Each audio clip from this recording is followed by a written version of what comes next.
Guess who's back? That's right, your favorite trio. The Over-the-Line Boys, Andrew McClain, John Bird, and Tony Gold. Hello, I forgot the things. Hey now, what? Let's do it again. Let's start over. Okay. And ladies and gentlemen, John Bird and Tony Gold. Hey now, everybody. Back in the saddle. Wow, what a weekend it was. Yes, sir. I would dare say it was the weekend of a lifetime. My wife and I both had an absolute blast. You're all kissy huggy. Yeah, I mean, well, you like know, a honeymoon. You kind of do that when you're out on the road. I don't know what it is. It's a little more. I know it's weird to think that anything related to Bubba is romantic, but it kind of was, you know? It kind of was. I mean, you were out of Birmingham. Birmingham's a great place, but it's good to get out every now and then. Yeah. So, you know, I mean, everybody was in a great mood. So then you guys all huggy-kissy and went to the beach and stuff. It was. And we got to meet a lot of people. We got to meet our people, our core people, the Stacy G's, the Bob Cooks, the Rainies, and Mike Christ, of course, who, by the way, did not plan on going to Barp, but on a friggin' whim. It's unbelievable.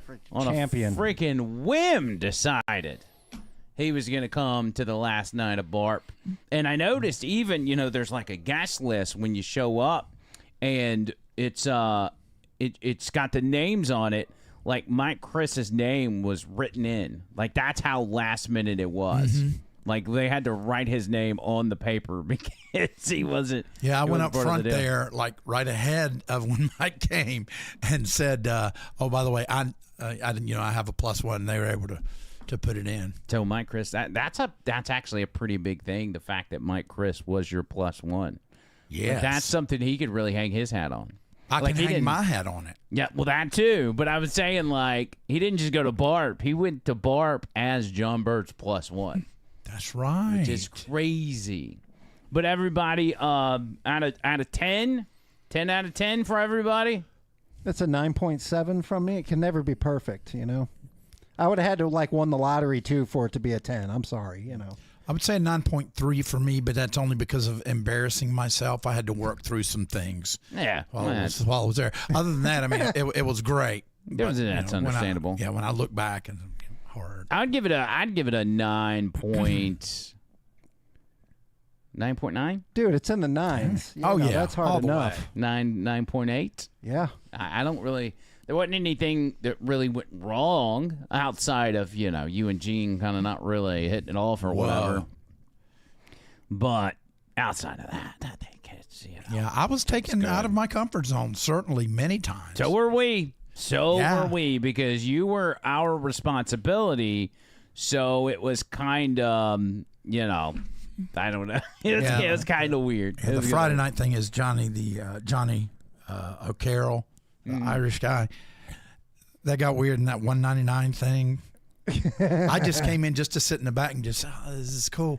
And they brought me up here and brought me up there, and they were like scantily clad women.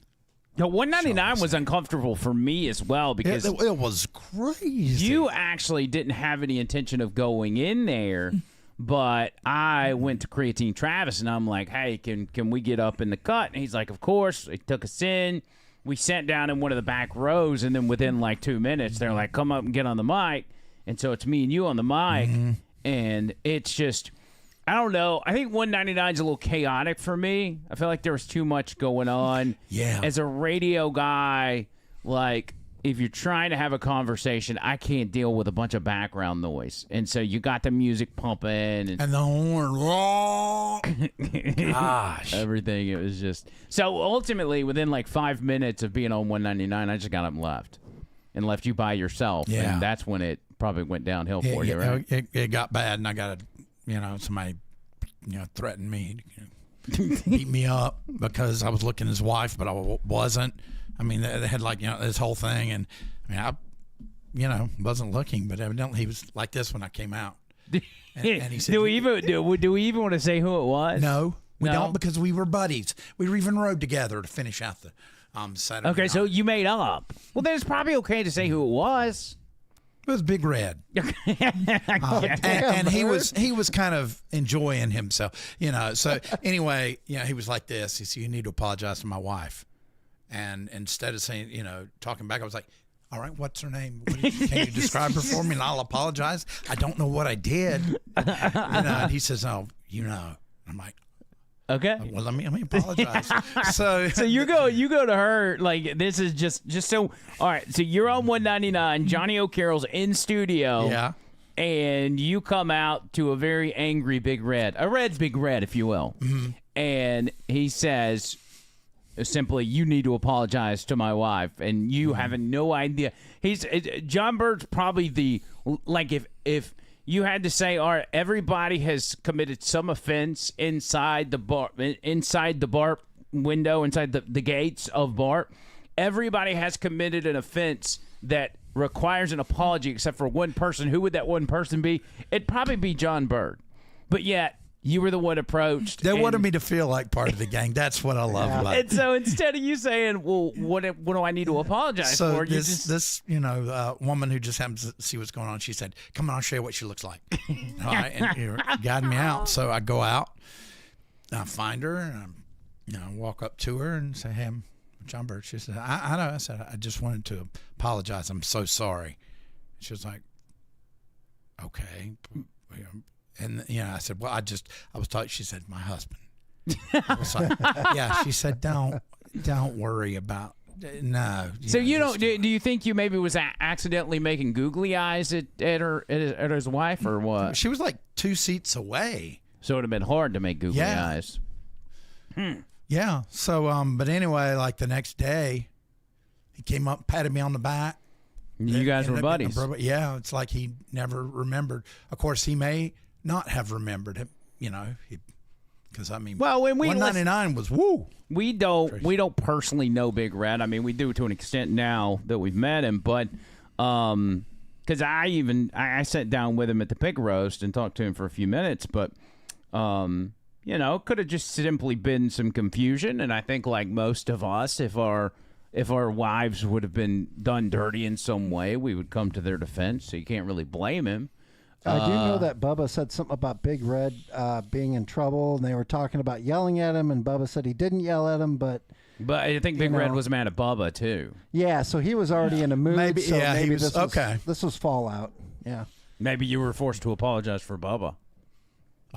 Maybe so. Because there was this big food caper where, like, they had all the pig roast stuff, and then 199 didn't really have any food, but then Barp was there, and they needed all that food for Barp, so they were going to do pork and then pizzas. And within 5 minutes of me and Trish walking in the door, Trish points over to the tent, and I look over, and somebody has dropped one of the pizzas face down on the ground. Oh, and I'm like, and I don't know how many pizzas were there or whatever, but a lot. It didn't. There wasn't really any food for Barp this year, which is okay. I mean, who needs food, right? Mm-hmm. Food actually would have probably. I mean, if you've got a party where people are drinking, food is actually very important because it helps cut down on, maybe some high emotional tensions. Oh, yes. In the sense of like soaking up alcohol and all that. It's very important to have it. So. Oh my gosh, Nick, I'm so sorry. Nick, the gun guy, says Monday after JB left, my wife served me divorce papers. Oh gosh, that's awful. And I did talk to Nick today, who, by the way, can I just point out, Nick is the Mother Teresa of the Bubba Army. Yes. He does it all. Not only did he cater to us while we were there for all of our needs, he was catering to Bubba Army that ended up in the hospital.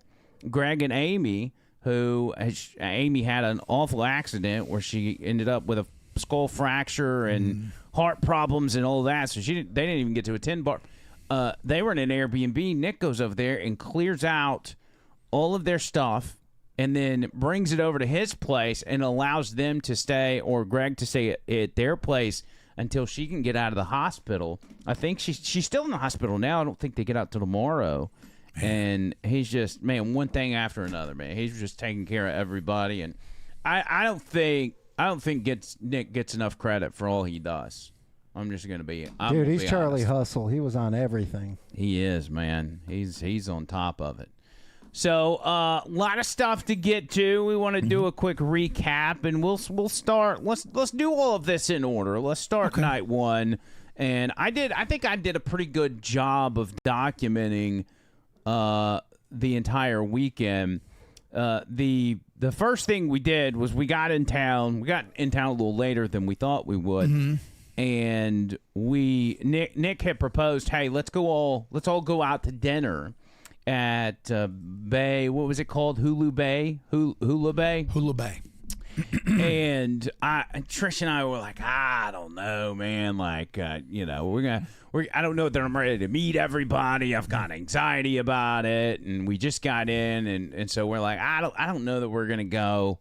Like, we need to get into town and rest. Like, we're getting to be those type of people where we need some rest after being on the road with John Bird for 8 hours. You know what I'm saying? But we got there, and they invited us again, and Trish was like, screw it, why don't we just go? We went, and we got to meet everybody, and it was such a good time. It was. It actually worked out better that we were able to meet everybody before the first night of the party, because then we were kind of accustomed to, who everybody was, and we felt like when we showed up, we had people to kind of lean on, because that's what you want to do. You don't want to go to Barp not knowing anybody. That'd be horrible. Or not meeting anybody. Meeting everybody for the first time. You don't want to do that. So we're there. We order our food. We're having some drinks, and you order a plate with maybe one of the biggest burgers I've ever seen in my life. It's crazy. And I honestly, I don't know how you ate it, but you ate the whole burger. I was starving. I could tell. But you act like we didn't feed you on the way down there. Well, I guess we didn't. We didn't. Well, no, stop you for food. didn't have to feed me. Yeah, but I mean, and I wasn't. I wasn't really hungry. Well, you were trying to prevent a bout with IBS while you're on the road, so you don't want to eat a lot. Right. So I guess that does make sense. Here's a little sample of us at Hula Bay on the first night once we get to Tampa. All right, so we made it to Tampa. We're at Hula Bay. Here's Trish, and here's John Bird. What are you going to do with all that food, dude? Uh-oh. We're getting serious now. I have this ability to unhinge my jaw much like a snake. So I will take a complete bite. It's not going to be so Good Lord. I know it. Look at that thing. Go for it. Do it. Do it. Oh, my God. Wow. It was so good. I'm so hungry. So hungry right now. Are you okay? We need heart palpitation. muscle in my chest. Here's Nick the gun guy. Hey. Nick the Dilf. Here's Rainey. What's up, Rainey? Rainey. Here's Stacy G. Stacy G, say hi. Bob Cook in the house. So we're having a blast, and John Bird is having a heart attack. God almighty. God, I can't believe that. That's a big You bite. were loving that, dude. You were loving that. It was burger. delicious. That was crazy. That was a lot. It did look really good, but Oh, it was. And then I ordered a salad on the side, but it was like a big Caesar salad. and you ate the salad. I was hungry. So we end up doing that. That's Wednesday night. Thursday. What did we do Thursday? I don't even remember. Did we do anything, or did we kind of just? I was doing the family stuff. You guys were meeting up with the other people on Thursday. Yeah. The pig roast was Thursday night. I was there for that. Yeah. So Thursday night, I think Trish and I spent some time together and perused around. And Yeah, I think Nick and I hung out at the at his shop. And That's right. Made stuff. That's right. Y'all made some stuff, and I think So cool. Lasers and everything. Trish Very and cool. I ended up taking like a 2-hour nap. Like I think we took a nap a day while we were down there because we were just trying to keep up. But we get to the studios Thursday night. This is the opening ceremonies, the pig roast, and everything else. And so I was trying to do what I need to do, because we're gonna have a much bigger video of like how Barp went. Right. But here's a sample from night one. All right, so here we are, night one of Barp. John Bird. And so far, it's a great time. Everybody's having a good time. We're right here I in the was Barp sober, Studios. too. As you see, got the big tent. We got the grilling going on. Lots of food over there. We've met all the people. And John Bird has already received 15 different wedding proposals. Yeah, I got to sift through them. Here's what's doing it. The card, I made it Nick the Gun Guy. Oh my God. I just shake their hand and that's in there. And the ladies, they first thing they say is, "Can I keep this?" And then I lose them and I say, "I've only got one.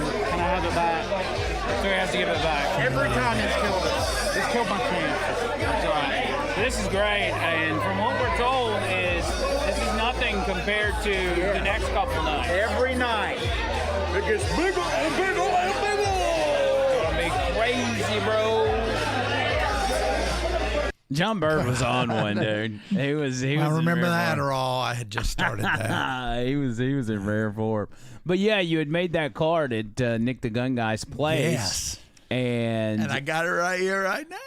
oh, you brought it with you. Look at Yeah. that. So you would go around. You would have it. Show us how you would shake people's hands. Okay, I would take it like this, and I would put it in my hand, and I'd reach over and say, "Hey." And then it'd be like, oh my And they'd God, say, what "Your is name." this? Yeah, and then they would look. Yeah. That's it's just that's interesting. And it was a great icebreaker, and I took selfies with pretty much everybody there because, as everybody knows, I have a problem with my memory. yeah, right. So I came up with the idea. What I did was I took selfies with a bunch of people. Then I'm going to send them to Nick the Gun Guy, and he's going to tell me who they are. Then I'll write them over the top so I can memorize them. Well, I mean, the big icebreaker was when you had to tell them they had to give it back to you because they were excited. They thought you'd gifted them something. Yeah, that was not. You know. But hey, you know what? It is what it is. You know what? Rather than making it awkward, make it a bit. Yeah, the whole weekend was one big bit, I felt like. Yeah, and I started to lose myself there. You did. That 3 Yeah. days of it, I was just like, my mind was like, what the hell is going on? You really did. Here's more from night one at Barp, just kind of talking to everybody. We are night one. What's everybody think, Trish? What do you think? The guys are looking at me like I'm stupid. She's like, get that camera out of my face. So much fun. I'm having a great time. Amy? Tony Gump? Over the love sponge #1. And then I'm having a great time. The people are nice. It's fun. It's just fun. Oh, gosh. I cannot explain to people how on one John Bird was for this entire thing. Like it was something else. Okay, and here's Stacy G. We got a little Stacy G action in here. She was fun. She pretty much hung out with us for the entire weekend, just like Bob Cook and Rainey. Check this out. Official review from Stacy G and Bob Cook. How has night one gone? Oh, it's recorded. Yes, Actually, me. you're a superstar. What do you mean? Where's the meat? You got lobster tail. Look at this lobster tail. No, it's beef jerky. Yeah, beef jerky, right? Because I don't eat pork. It's lobster tail. So, night one, everything's going good? Absolutely. Going good. Oh, yeah. It's only going to get better from here, is what y'all told me. Oh, yeah. Tomorrow night is going to be epic. We'll take y'all's word. We'll take y'all's word on it. We'll see what happens. Little did Bob Cook know at that moment, he was about to wreck Tony's weekend. I love Bob Cook. Gosh. It wasn't wrecked. It was awesome. There's a difference. You got Bob It's that pain that hurts so good, you know? Yeah, but that was I would have never been able to handle that. Anyway, we'll get into that. That's Members only. yeah. We'll go down the road with that one later. Then Stacy G took us inside to show the studio. Yes. Which was very exciting. Not just the studio, but the lobby and the Clem Gym and everything else. Here's a little inside look at that. So now we're in the studios, and incredible. Stacy G is going to walk us around, pretend like we've never been here. Oh, I mean, okay. we kind of have. I don't know it as well as Bob Cook does. You'll do fantastic. Don't say that. This room, I think, used to be the green room. Look at that. I don't know for sure. Make it up.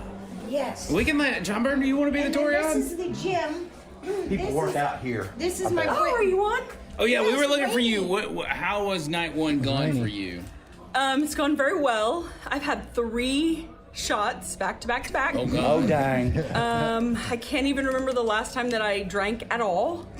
Oh, dang. So yes, party on, Wayne. Party Order on. on, Wayne. So we're just doing a quick tour. This is for our larger over the line video that we're going to be posting, and we just want to show people the studio real Yeah. quick. This is the gym. This is the Clem Gym. One gym. Look at all this. Nice. Yes. And my boyfriend Jim. Bob. Dan Marino. You forgot your boyfriend's name? This is Jim. Oh, this is Jim. Okay. That's my boyfriend Jim. Good to meet you, Jim. You got the camera tilted, Andrew. Oh, there you go. Sorry. Those are bathrooms. There's your bathrooms here. And more plum gems. I'm one-handing it the entire night. You need to That's what she. Never mind. I like more. More Clem Gym. Oh, there's King Bubba. Did Check you that out. see? Check out King Bubba. I need a picture made like that. All right, so let's go in the studio. So, can we find somebody to make a picture of me like that? You think? We could have make a. Well, make a AI's taking drawing. over the world. Just get AI to There you make go. it. And go print it off at Walgreens? Yeah. Yeah, I think I'm going to do that. And then we make our way to the studio to show people around that. This is just your bird's eye view, no pun intended, of Barp Night 1. All right, we're going to have a larger video of this, but I want to give you all a little sample here. The kitchen. Nice. Okay. And this is the studio. You can hear the ice rattling in every strings. The bar. My daughter. She's 18. Awesome. I was like, oh, you smells a little bit like pleather. Pleasure or pleather? Clever. Both. Is that what you call it? Pleather, pleasure. Not like that anymore. Is it? Although there's a personality right behind you, a radio personality. Oh, well, a couple of them. No, that guy's more of a personality than anybody you've ever met. That's who I was talking about. Oh yeah. Here he goes. This is I know what it is. It's good to meet you. Yeah. Oh, what's that? Check it out. My name. It's not the best picture. But It's a great picture. this is the embarrassing part. I love I it. only have one. So can I have You it got back? it back. God, that. Really, I gotta get some more. she's like, I don't want I that really shit. do. Because I really wanted to keep that. Nice. God, that belt's so nice. Yep. Quite honestly. Andrew, could you sit the drink down, buddy? This is where the magic happens. Hall of Fame. And yeah, this is where the Hall of Famers Hall go. of Famers To get their including bust. our dear friends like Bob Cook. Let's go look at Bob Cook real quick. Yes. Bob Cook. I know exactly where he's at. Look at him. That looks just like Bob Cook too, doesn't it? Love that guy. It's beautiful. I will never forget Bob Absolutely Cook. beautiful. It was cool going in the studio, you know, because you watch it for so long and like you eventually get to where you know you're. Oh, so we got so much footage, dude.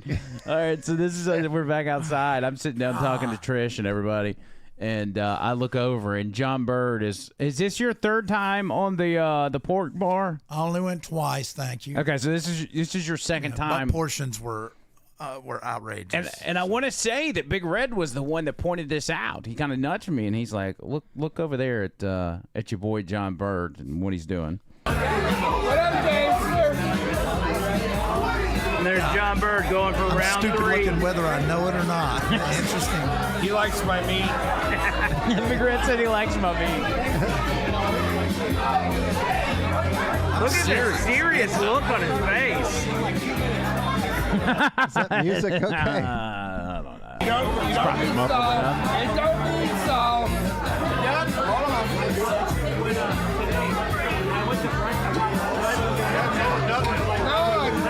Look at you complimenting Big Red on his meat. Yep. And little did you know, the next night he was going to be mad at you. Yes. But that's what friends do. But yeah, night one was cool. And night one was kind of the get settled in and everything else. And so we did night one. But then the following day was where it was kind of nerve-wracking for me, and that is where we made our appearance on the show. And many people watched that. A lot of our people down there watched it live. But do you think we can go back and watch some clips from Bubba's show? Just for those that missed it, we can just hit some high points, some high spots on I think it went incredibly well. Great. I'm still trying to. I've got a appointment with my my shrink tomorrow to just process everything that happened, decompress, and we got to do some tidying up here in the condo. Honestly, man, my hat. I feel like my hat's. Do y'all smell smoke in here?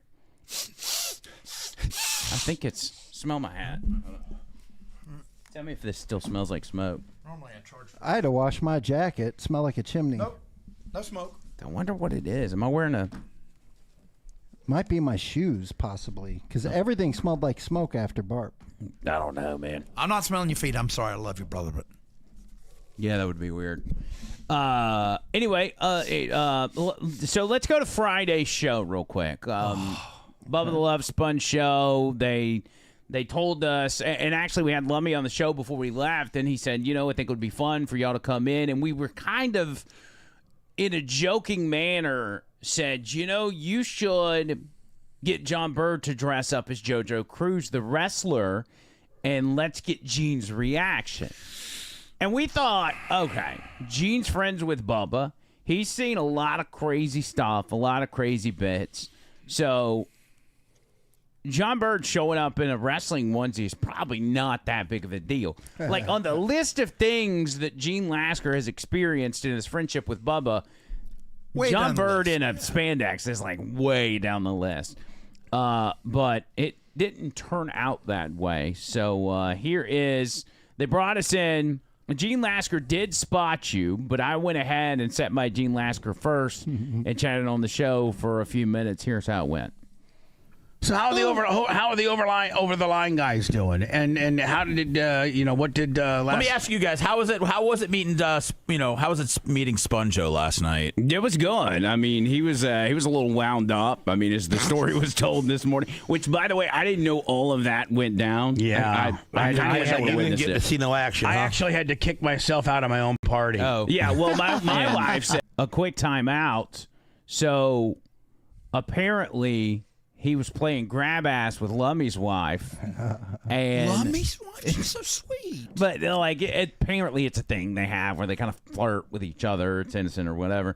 Except Big Red and his yeah, you don't want to do that. Big Red's wife. No. But he went to grab her ass, and he did it, and she was like, "Well, you didn't even get it. That was my phone." Her phone was in her back pocket, so he went for a second one, and he ended up grabbing the crack. He got a handful of crack and whatever else that entails.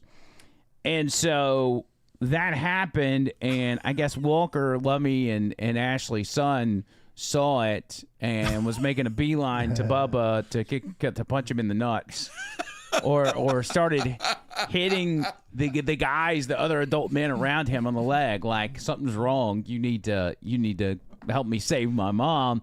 And at that point, Bubba decided to leave his own party Thursday night. And so that was why. Yeah, because Trish told me, she goes, Lummy's walking Bubba out, and it's, we're only like an hour in. She goes, I wonder saw what that. happened. I was wondering what happened. Yeah, that's what it was. Like, he was on the gummies. He had been drinking. He had to get up the next morning at 4 o'clock in the morning and do the show. So he said, you know what? It's probably better that I just go ahead and leave. So he caused a little bit of problems and decided to. Anyway, that right there is what I was talking about. Lummy's walking him out. And I was like, I don't know. If you did, she saw the behind the scenes part of it. Yeah, Lummy walks Ashley into her car, and then I'm like, Lummy, do you think I probably should leave right now? And he said, yeah, probably. You have to get up early. You had a late night the night before. Lummy always sticks up for me. He didn't want to put the fact that, and you grabbed my ass, my wife's ass. We got a late night tonight too. David Hernandez, $20. But you got to understand, Andrew. I had pretty much made it a point to go and meet everybody and to get a picture or to at least shake everybody's hand for being there. So I don't think I left anybody out. So I had accomplished what I wanted to do. I probably just left 30 minutes early because I kind of made not an ass out of myself, but I didn't act appropriate. I was the party host was the most inappropriate person there. Yeah. It's almost like something John Bird would do. If John Bird had a party, he'd be grabbing some ass too and have to probably throw himself out of his own party. Is that why he's dressed the way he is? We can't see it. Okay, John, will you come over to the camera between Gene? No, don't get around me. So we can get him on camera? So it began. Or switch Andrew and John. Yeah, let me give John this spot real quick. Yeah, I mean, Andrew, I love you, and you're the host, but John's the star. Let's be honest. No, The star. there you go. Yeah, I mean, Give this to him. I mean, you're the host, and you keep the show on the tracks, But John's the, he's the attraction, and I don't know what we got here, or what he's thinking here, It's called train wreck. or what type of buildup we got here. But somebody first needs to tell him that singlet isn't too flattering. You don't think he looks good? There's plenty of buildup, I'm sure. All right, we're getting Build up somewhere. There's buildup. It's called your gut. So, Gene, does this intimidate you? and John, No. and John, you know what I think your gimmick's missing. Gimmick? Is your your gimmick. This is my life, man. This is my life. Help me. Help me. This is my life. Help me. Gene just took his knife out and has it fully retracted and is ready to shank this guy at a moment's notice. Gene shanking position, really? Gene can shank with the best. And Gene, remember, always short little stabs to the jugular. That's how the guys in prison do it. So, but John, you're missing your most infamous thing that you're noted for. What? Your big, Coke glass bottle glasses. I didn't hear glass. Man, my back's hurting. Let me stand up. Oh God! Oh no! What I didn't hear glasses. What are you trying to prove here? I mean, if I could so simply ask, what? Oh Jesus! Oh You're Mr. Smart Guy, aren't you? You're funny. Maybe I'm a little bit behind, but I just saw him stand up and grab his unit. Bubba, can we just announce? I mean, he is a single man. He is looking tonight. So if there's any ladies in the Tampa area that would like to Tampa area, or maybe specifically, maybe some one of these Bubba Army crickets that might show up, might want to get some. John Bird's a big time star. Oh yeah. And now, John, this is your get up and your outfit for the show, I think, in a gimmick type way. But do you have an outfit picked for tonight? I have an outfit for. I'm sorry, I took 3 gummies last night to help me sleep, and they're still a little. And then I took the Adderall, and then it gets good. What was that question again? I'm sorry. So you're fine. You're you got an internal struggle going on in that little pea brain of yours. Pea brain? Yeah. Pea brain? Yeah. Let me tell you what. What? Tell me. My intelligence quota. Yeah. Because I checked it on, how Instagram, they'll show up. Yeah. So I took that test. Yeah. 78. 70? Huh? Really? Yeah. Well, I mean, you're not officially retarded because you're retarded at 62. So, Why you took Jim the test Butters. for yourself? Yeah. No, that's what they say, Gene. I'm just asking me because if you say I actually have been tested by a professional psychiatrist when I was battling for child custody. And it was administered by a real doctor, not one that John Bird took in 5 minutes on Instagram to see if you know who the 16th president is. But I actually took a real one administered by a doctor, and I scored 109, which is just. They didn't tell you that you're supposed to keep your hands to yourself. And the 109 within the IQ deal is just a little above normal. Oh, really? Yeah, it's not genius. It's not even high functioning. It's just I'm a little bit above normal. Okay, And if you're at 78, I think that's like dumb. no, I didn't mean. I mean, I was joking on the 78. I'm about 118. I think they said. No, you think they said? Yeah. And who are these? The people down at the barbecue shack? No, or like what? he's graduated from the funny farm. I think 2 or 3 times. How many times have you been Baker acted, John Bird? There was the third fiance.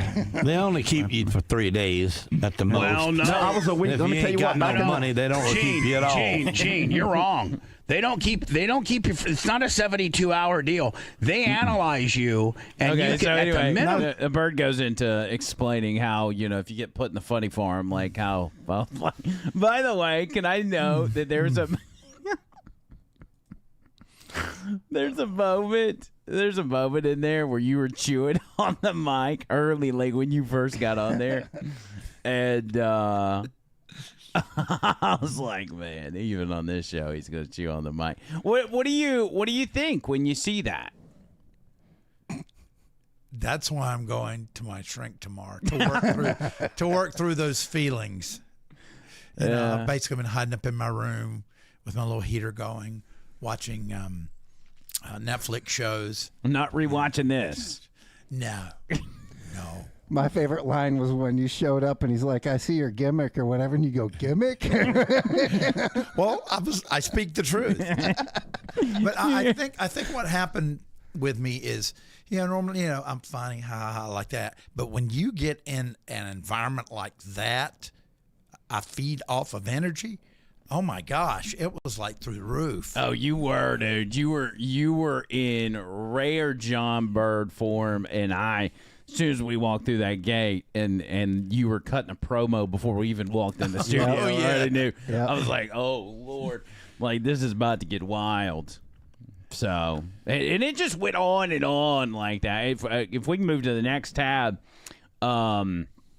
this is I don't even know. Just play it.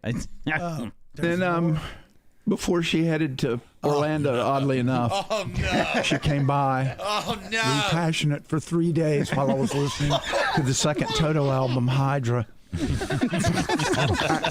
And then she got off. So you're listening to the second Toto album over and over while you're making sweet love for 3 days, knowing that she's going to Orlando and she had already dumped you, but she came over to maybe some goodbye sex with the Toto second album. Yeah, for a couple of days. Right. I've been listening to that. Did that have any hits on it, like Africa or their other one, or no? That 99. Oh, really? Okay. Yes. Yeah. Okay. Yeah, you know that one.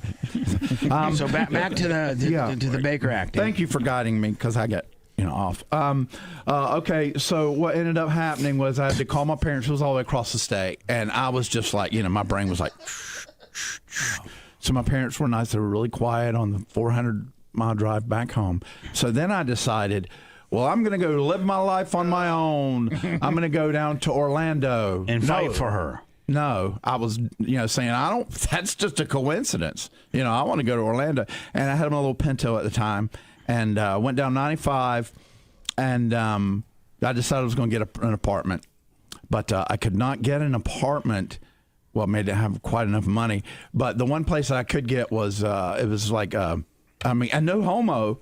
But 2 homos, and I was like, like a roommate with 2 homosexual men. Yeah, I don't want to have to lock my door every night. Well, most homosexual men aren't going to prey on a non-homosexual guy. Especially you. They're probably into each other more than you. Probably, but I had my long black hair. He looked like Kurt Russell. Kind of like Meatloaf. Are you making? Are you talking about these abs again? You know what? I'm old. I'm telling you, I used to look great. Okay, now I just look awesome. When you were looking great, with a long hair, looking like an '80s rock star, living in Orlando. Yep. I took the back seat out of my Ford Pinto, and I would sleep in that. So, if you take the seat out, you can lean this is awesome. You lean the passenger seat forward, and then you lay here. And your feet go in the trunk. So I did that for a while and started getting low on money. And then I had to admit, okay, I have to do the drive of shame back to North Carolina from Florida. Because you can't make it work here. No. So I woke up, and it was so rainy. I know it rains here normally, but it was torrential. So I was like, okay, this is a sign I need to go back home. Problem is, I had blown a cylinder in my Pinto on the way down, so I only had 3 cylinders, and she was leaking oil. And I was low on funds. And it's a Pinto. Yeah, and it's a Pinto. And you know that Pintos got pulled off the market because if you hit them from the behind, they would explode. Yeah, so I mean, that would have probably been the best thing to happen to you. Somebody rear-ended you on the way home. 'Cause, knowing your white trash ass, you would have survived it and got like a $4 million payout from Ford, and you wouldn't even be with the over-the-line guys right now, having to dress up like a clown, and whatever you're trying to pull off. That's a hell of a backwards compliment. I'm just saying. The Lord put you in a Pinto for a reason. It was to get a lawsuit, and you messed it up, bud. So you drive the 450 mile, and it's drive on a 3-cylinder Pinto. 3-cylinder. I had to keep stopping to get Hurry up oil. and pick this story up because you're really sucking. I'm sorry, Gene. I'm sorry. I'm bringing the show down. So I came back home. Seriously. Okay, yeah. So I came back home and it was raining, and my mom greeted me at the door and she hugged me, and I walked in my room. And 4 days later, my mom was like, "Okay, we got to do something." And I had shut down. Nothing. There was nothing there. I still don't even remember that week. They might have done electroshock or something, or took advantage of me, and I wouldn't even know. I got to be honest. I've heard a lot of John Bird stories in my day, but this one I've never even heard. So I don't even know if it's real. Chasing a girl down to Orlando, had to live with 2 homosexual men, sleeping in the back of his Pinto, lost 1 cylinder, hobbled it back to home, was basically dead to the world for 4 days, and his mom probably at that point, did she admit you into the funny farm? No, she was like, "No, don't take my baby," and my dad was like, "He got to get, I love him, but he's got to go." So, is that your real dad? So I went. Oh yes. And can I say something? Yesterday was his 91st birthday, and he still kicks ass. Really? Yes. Well, he sure did let you down.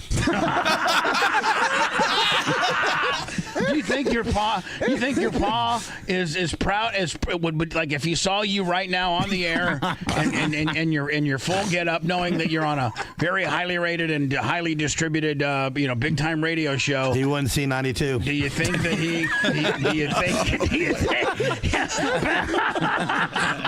do you think he'd be very proud of you, John, or do you think he'd maybe try to do an interdiction? Saying, John, what you're a grown man, John. How old of a gentleman are you, John? 62. All right.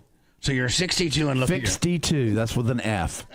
Oh, 62. Yeah, because my 50s sucked so bad after the divorce. I figured, okay, you know what? I'll do a do-over. So you're doing your 50s over. Oh, you actually were married. A girl. You were. A girl. Well, she was a winner. I miss her. Oh my God! How dare you? How dare you, sir? Any children? Any children? Okay. Yes. Yeah. Please God, let's turn that off. This is, by the way, the first time John Bird's getting to watch this, and you can see the different looks on his faces as each thing is said. I don't even remember it. That's the thing. If you wanna make John Bird feel better, super chats, Cash App, Venmo, OTL show, all that's up and going. Help John Bird get this new year, this new start to his life. Oh my God. Bob Cook, could you? Bob Cook is looking for the love of my life from Tampa. He thinks he knows who brought her. Wait a she minute. is single. Wait a minute. Let's back up.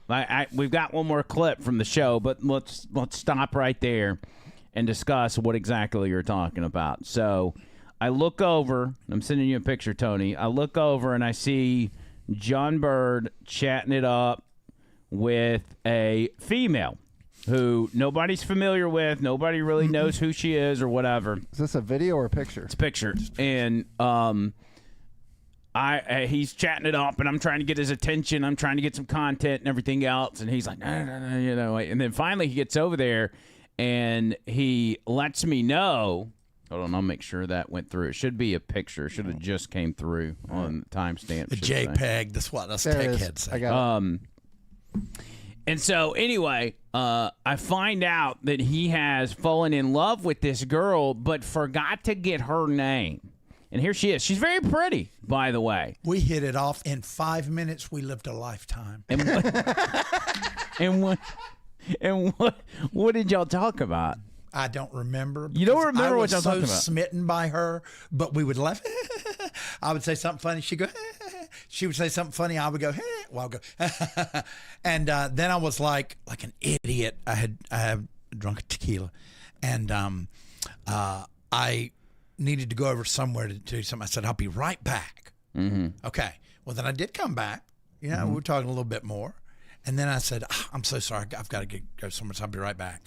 And then I completely forgot. And then she was gone. And you... That's not funny. I'm sorry, I couldn't resist. No, it. but I mean, we hit it off, and she's so cute. And ever since then, she's very pretty. But ever since then, you've been on the search for her, right? Well, Lummy was talking about helping me, but Lummy was feeling no pain that night, so he probably doesn't remember. But Bob Cook's on it, man. And honestly, I sent you a new picture, Tony. I think she was from Sunbelt Rentals. I think she was brought in by somebody else that was Bubba Army, so I don't think she knew much about the Bubba Army. Right. She was brought in, and for all she knew, like, she didn't know anything about you. But you two started talking, you hit it off, and ever since then, you hadn't been able to stop talking about her and stop asking around as to who she is, what's her name, so much so that you've created this AI-generated relationship with this girl. That's only for the chat. That's only for the little Facebook group. Oh, you can't. You really don't want to show it? No, guy. So he starts sending these pictures to the group. That was us Saturday morning. And the cups. They've still got the solo cups from the original picture with the one buried in I like how they're holding the same cup together. Yes. He's not his TikTok. Even the shirt looks good. Yeah, I've got one of us watching TV, and we went for lunch. That's unhealthy. I got it. Yeah, that's something else to talk about with the doc tomorrow. He not only came up with AI-generated images, but he came up with a name too. Like, that's how desperate he is to find this girl, and he's dubbed her Petunia. Petunia. He says her name is Petunia. I mean, she's the girl for me. Let me send you one more. Okay. One more what? One more pic. I mean, just be listen. People are gonna think I'm creepy. No, it's not creepy at all. Oh no. Now, if you would have asked the AI girl out and she would have said no, it'd be a whole different show. You need to work on your command, sir. Yeah. So I gotta. I don't know why it's so damn funny. Here we go. All right. Just do it. He's in another one this morning, and he says, "Oh yeah." He says, "Gosh, could you guys keep it down in this chat? My new Barp girlfriend and I are watching a Friends marathon." Whoops. I forgot about that one. And there we go. And he sends this right here. And they're still holding the red Solo cups 3 days later. Just at her apartment, we're just chilling. Too much. We started to smell a little bit. I could tell. We laughed about that because it'd been like 3 or 4 days, and we're still wearing the same outfits. Yes, you are. Y'all haven't changed clothes. You're still drinking the same drink and everything. But that wasn't it. That was not enough for John Bird. He kept. He sent more and more pictures. And this time, I believe they were at a romantic dinner at a restaurant. A little bistro there. What's the name of the bistro? I don't remember. I was in love, man. I mean, it was just from today. Let's see here. Let's see if I can get this to go through. It was Bistro de Tampa. That's what it was. Bistro de Tampa. Yes. Yeah. All right. Still have the red Solo cups. I was trying to save money, so we didn't get any wine or anything. Dude, I still had tequila in there. We got to get her to see this. No, God. No, if I ever have a shot at her, this has got to be deleted from everything. So we go to Sunbelt and start asking around. Yeah, we could call Sunbelt in Tampa and be like, "Hey, could you give me a list of who was at Barp this weekend?" No, we wouldn't do that. Give me a break. Whenever you guys do like connect, just don't tell her you're on this podcast. At least for the first, maybe 6 years. That means Detective Bob Cook. If you do locate her, do not tell her about the. But she's got to say he's got to say who you are and what it is, like how you're connected to the Bubba Army. Okay, Bob. Here's what you do. Show her that video from Friday where you were on Bubba's show and you're once. Oh God! All he needs to say is, I was talking to a couple of my friends, and I happened to look over and I saw that you and my friend John Bird were taking pictures. You guys make a cute couple. You need to, you know what? You guys need to call or something. See, that's the way. That would be Bob Cook, the wingman. Bob Cook, the wingman. Yeah.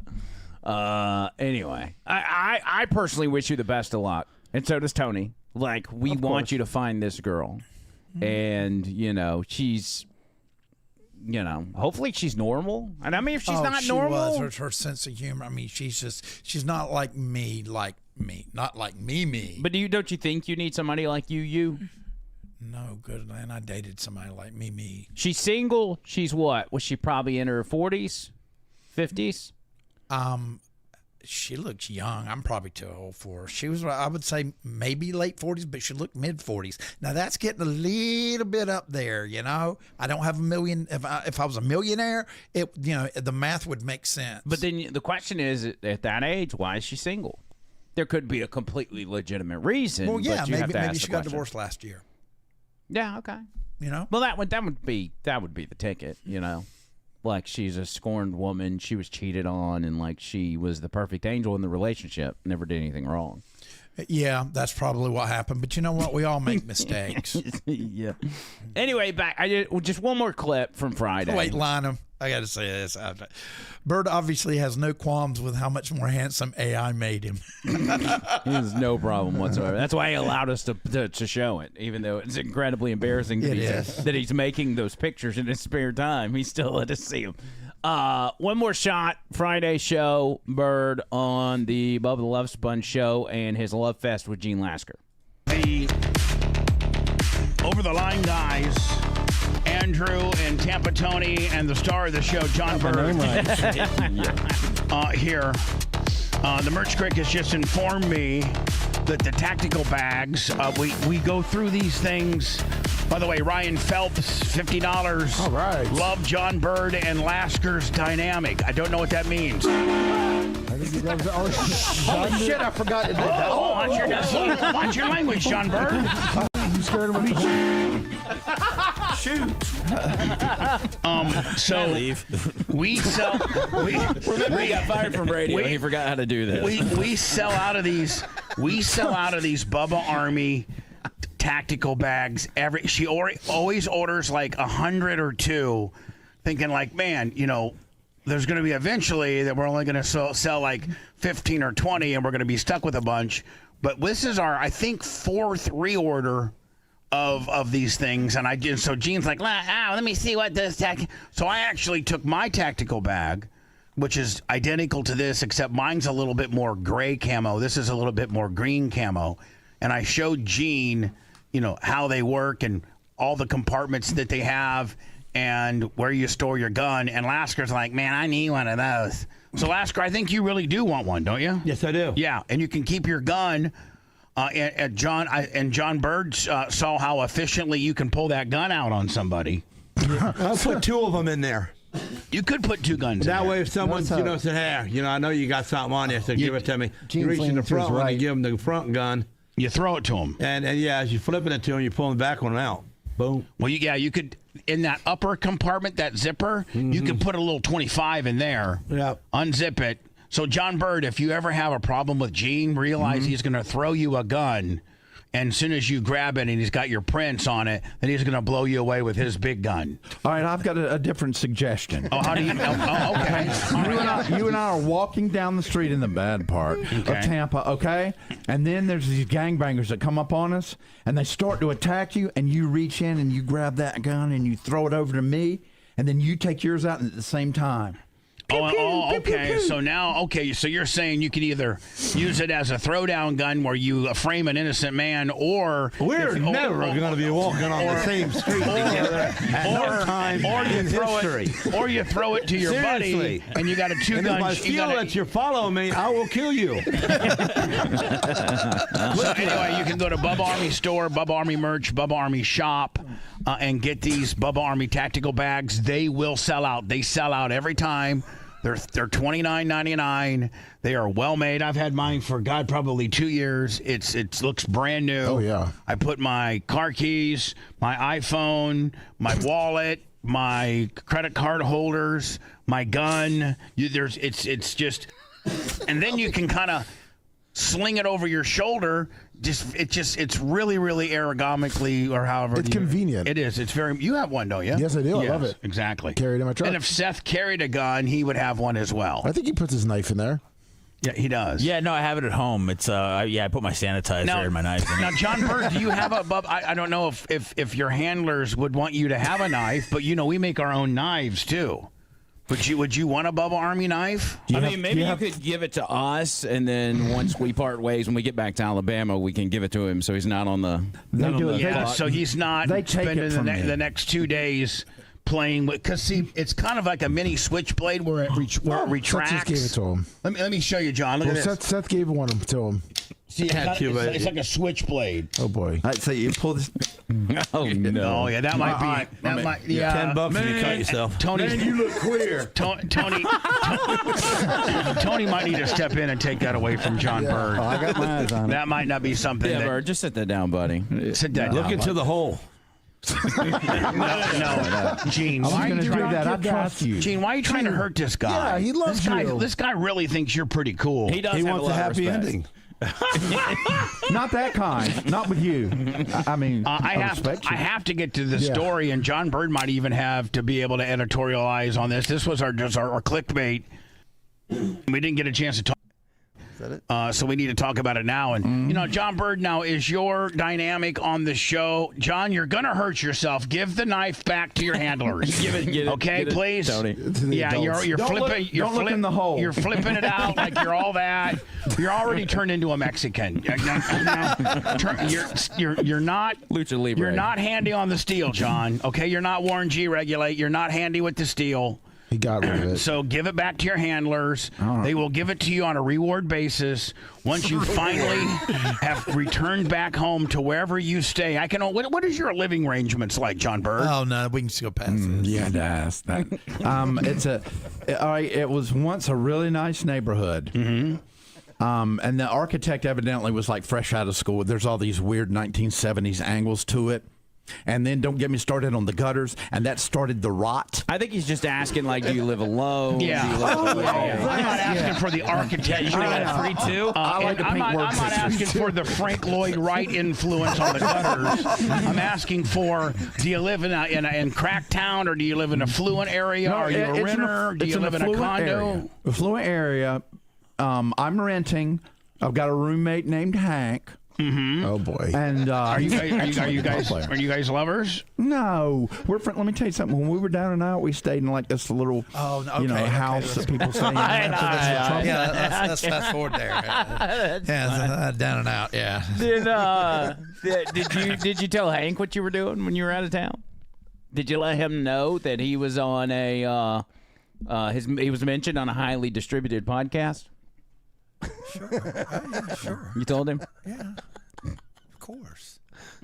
No, I actually have only seen him a couple of times in passing because he works nights. That's probably good that you two. You know, one thing is we've never met. I've never met Hank. Tony's never met Hank. I need to bring some of Hank's work. He makes knives and swords, and he makes jewelry. He does. He's very, very crafty. Interesting. OTL Show, Cash App, and Venmo. If you want to get in, that's the way to do it. Or Super Chat, whatever's convenient for y'all. You'll make that happen. Let's move back to the clips that we shot, and I think this actually. So we did the after show with Lummy and Colton, which in order to watch that, you've got to be a member. You got to be a member of the Bubba Army YouTube channel, and some of y'all watched it. It was pretty good. We kind of discussed where we would go from there as far as, how John Bird is going to reignite this relationship with Gene Lasker, which, spoiler alert, never happened. This time. But once that was over, we left the studio, and we were put outside the gate and realized that Nick had not made it back yet, and Trish and Amy had not made it back yet, so we didn't have a ride. So John Bird is dressed in his onesie. He has no extra clothes. So I said, well, let's just start walking towards the hotel, and worst case scenario, hey, we get some content. So this is how that went. All right, here we are. We've wrapped up. We did the Bubba show, about an hour of the Bubba show, and then we did the wrap-up show with Lummy and Colton right here in front of the Bubba Studios. But we don't have a ride back to our hotel, so we're going to be forced to walk the streets of Tampa to get back to our hotel. What? With this guy. Where's Nick the gun guy? He's not answering his phone. I have an app called Uber that might come in handy. I don't know that. I don't want anybody else to see me like that. No. I think we'd be better off walking than getting in an Uber. I could see an Uber pull it up, seeing this guy, and then driving right off. I mean, but do I look tough and like a wrestler? Wait, here comes a city worker. Let's see what their reaction is. Okay, he didn't like me. They gotta have my name on the side of the truck. He didn't like me. They should just call me Tampa Tampa from now on. I don't know. He's got to get to know me. Oh, feel that sun. I wonder what the business across the street, SRI, Slade Ross Incorporated, thinks about. No. The business around here, they will kick your ass. Somebody like me goes in there. Go in there and ask if they're hiring. No. They don't play around in Tampa. Anyway, never did I think I would be standing outside the Bubba studio after doing the show with this guy. Remember, I was high on life. He really was. You were living life. I tell you what, let's quickly go through some more of these clips. This is not from behind. It's just in the trip of this street. Go ahead. Head to the hotel. Excellent. Excellent. Look at those quads, dude. Yeah. You got some muscle in your legs. Yeah, I mean, I do. And I have started my lifestyle change. Yeah. Did that prompt it, or was it something you already had in action? Yes, it did. Oh, okay. Yeah, because, I mean, it's worse than when I did the wrestling interviews a few months ago. Oh, here's a little POV of you on the way back to the hotel. We'll see what JoJo Cruz has to say. Hey, everybody, I don't know which way to live. Hey, everybody, I'm a little bit nervous because we're getting ready to go on one of the main streets, and it looks like there's trans hookers everywhere. So you look like a trans hooker. I do. Look at this. Are you kidding me? It's all about the Benjamins. That's what it's all about. I'm a tough guy. I'm old. I'll admit it. But man, let me tell you what. Look at the nature boy Ric Flair. He's still... No, maybe not. He looks really rough. So anyway, I guess we're walking back to the hotel, and Andrew wanted me to say some stuff. Let me talk about, you know what, when I was 24. No, okay. Had a big change in my life. You know what? Let's go. Yeah, let's move on. Because it's. Do you remember what you talked about? Yeah, let's move on. Yeah. Down to moving to radio. No. Okay, no. Yeah. Okay, on to that. Yeah. I was just wasting time. All of this was. All of this will be in the Over the Line Barp movie. Yes. And it's kind of call it the B-roll of Barp. Maybe that's what we should name I it. like that. Yeah. The B-roll of Barp. We can call it Barp B-roll. B-team. And yeah, the Barp B-team. Oh, and this is our hotel is right across the street from here, so we're almost there. But John Bird needed to stop and stretch before we took that final leap across the major highway there that runs in front of the hotel. Oh yeah. Oh.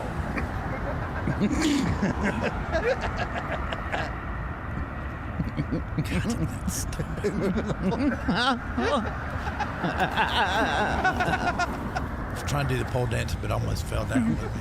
Yeah, that pole didn't look very sturdy. What in Every time I was recording, you would like go straight to me, and I would just cut the camera off because I didn't know what was coming next. But yeah, so that's how that went. And can we go back, Tony, to the upcoming that tab? Night 3 starts, and no to Tuttle. Night 3 Rainey starts. said, "Oh my God, he looks like a 32 out there." Night 3 starts, and you get there fairly early, right? Mm-hmm. And we decide it's best. There was some discussion about you dressing as a biker as an homage to Gene Lasker, and then everybody was like, "Don't do that; he will kill you." Yeah, Lummi's trying to get me killed. Yeah, so we decided it was Lovey's idea. So we decided you just went dressed regular, got your TikTok jacket, over the line shirt, like looked real good, real fly.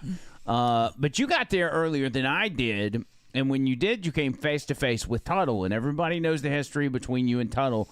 Apparently, Tuttle had brought his own bodyguard with him. It got ugly. And I didn't see any of this go down, but apparently Gary Cantrell caught a piece of that, not y'all's interaction, but when Tuttle came up with the bodyguard he had brought with him. Right. Tuttle here. I'm just getting here to Bubba Army Royalty Party. I'm being prepared. I got a couple of people that might not, be happy to see me. That's why I have this gentleman here with me, my bodyguard. There's a big bullseye on your back. Yeah, I know there is, but I'm gonna play it up and stuff, but you can't be, with all the things going on with, content creators and stuff, you can't be too safe. So this guy's got my back. We're ready to rock and roll, and we're gonna have a good time. So Tuttle brings his own security, which is a signal that he was, slightly afraid that you were gonna do something sideways. Well, it got pretty crazy for a little bit, but actually, we're gonna wait on the footage, so Bubba can go ahead and use it like for the Barp. Okay. Yeah, I don't have I do have some more footage, where I caught you and Tuttle. If we can go back to the where you and Tuttle were face to face, and I don't know if this is after some drama happened or what, but this is you two at Barp on Saturday night. John Bird's like, please don't do that again.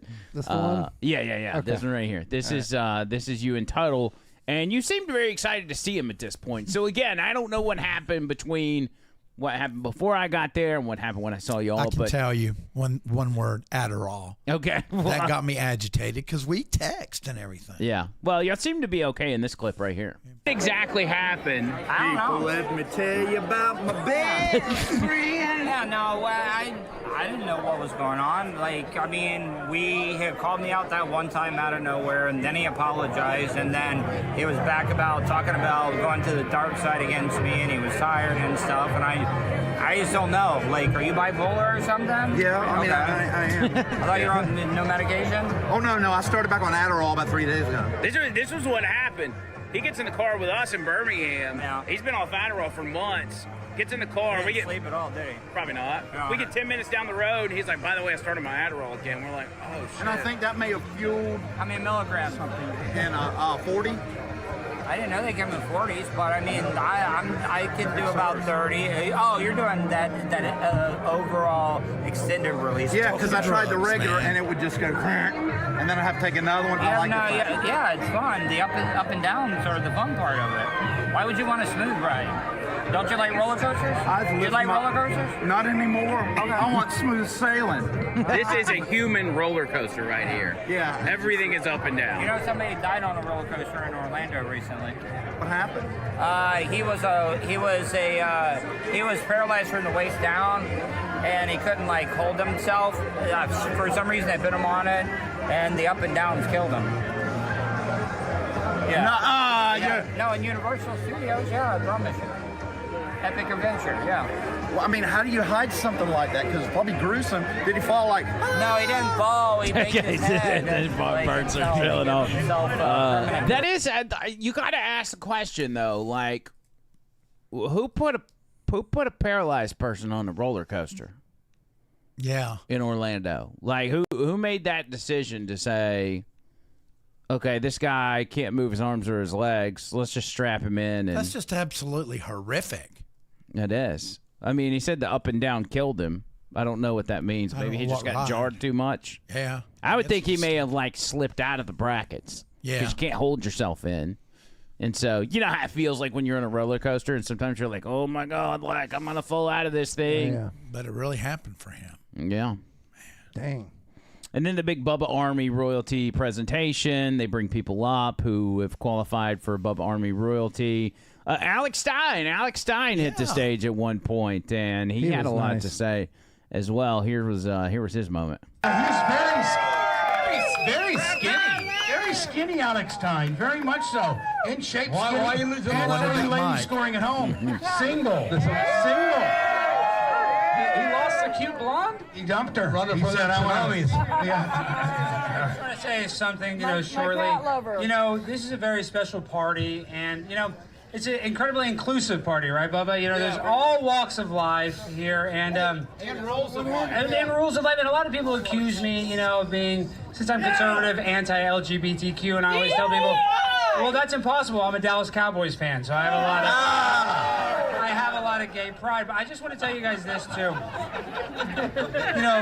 They say, Alex, you're conservative, that you're against transgenders and women's sports, and I say, no, I'm not. You know why? Why? We can gamble on these men and win money. Well, I guess whatever. They have chicks with dicks. Whatever. So I'm doing something. I just want to say this is my triumphant return, and I love you, Bubba. And I just want to say thank you for including me in such a great party every year. God bless. Give it up for Bubba, guys. So, Al, he's such a great dude, and just such a great dude, and he's going to start calling the show again, and I think him and Tuttle are cool, and all that and more. Yeah, because him and Tuttle had a big fallout. Yep. Tuttle seems to have a fallout with everybody. He does. At some point. He does. He's had fallouts with everybody. And even though I think the fallout with you is kind of manufactured, it's probably the least aggressive or least violent fallout that Tuttle's had with anybody related to the show. Yeah, I mean, I think so. Sometimes I let my emotions get the best of me, but I mean, really, I'm a peaceful guy, so I hide behind the JoJo Cruz persona. Yeah, Then Gene Lasker took the stage, and you were the first thing to be brought up. Yeah, And I don't know if you saw this, but this was Gene Lasker's comments on stage. And Lasker really didn't like to do. Like Gene really. You ever just met someone you don't like, and then you walk up, and a couple of words come out of his mouth, and you go like, I don't need to be with him. And then you go walk away and get away, right? But I can't walk away because he's sitting right next to me. He's bugging me, want me to touch him. You over there, be nice, be nice. I said, here, I ain't doing it. I was trying to tell Gene, be nice to this guy. He's kind of retarded and everything. And that's great. Gene's like, I don't like retards. I just started liking black people a little bit ago. Puerto Ricans. Oh, hi, Ty J. Where's the great Ty J. Armstrong? You can see him. Look for the biggest black man with a white coat on. You cannot miss him, ladies and So gentlemen. anyway, he goes, that was pretty much it. He's just like, you ever met somebody you just didn't like? Me and Gene, we worked out. We're buddies. Did you really? No. You didn't even speak with Gene after that radio appearance, No, did you? but I did catch a smile when I at first walked in, and then immediately it left. So I think, he was like, okay, I'm going to help this guy. We're going to have a good, we're going to do a good bit. I don't think you're helping yourself right now. No, I'm not. There's that's that. the way he talks. That Don Bird right there. He's gonna be a pretty good friend of mine. Oh, no, you're making him. No, I'm not. That's why Gene Lasker talks. Careful. He knows he talks that way. He might know that, but I have a feeling out of everybody at that party, Gene Lasker keeps it real more than anyone. Oh, yeah, he'll be the first one to pew you, to unalive you. Yeah. I mean, he's on record of Good that. Gene. So anyway, everybody else super accepting of John Bird. Even on, and you didn't hear this, you need to go watch the full thing. If you want to go check out Friday's show of Bubba and started at the, what was it, like the 3:10 mark, is 3 hours and 10 minutes in, is where we're on there. And you can watch the thing in its entirety. But it's at one point during that, Bubba says, John Bird, you're a musician. Do you want to play a 3-song set at Barp on the stage? And you accepted. We went up there. They didn't have any mic stands, so I had to hold the mic to your mouth. Tony had to hold the mic to your guitar, and you did American Girl. Mm-hmm. Well, as soon as American Girl is finished, you're getting ready for your second song, and Lummy rushes up on the stage and makes everybody aware that Gene Lasker had just donated $5,000 to the show in order to cut your show short because he didn't want to hear anymore. Here's what happened. Podcast, you know what? Everyone enjoy themselves and have some shots.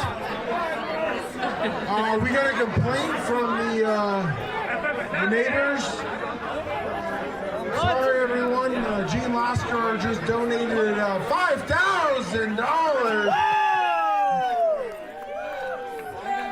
He sniped John Bird, and I'm sorry, I got to listen to Gene Lasker.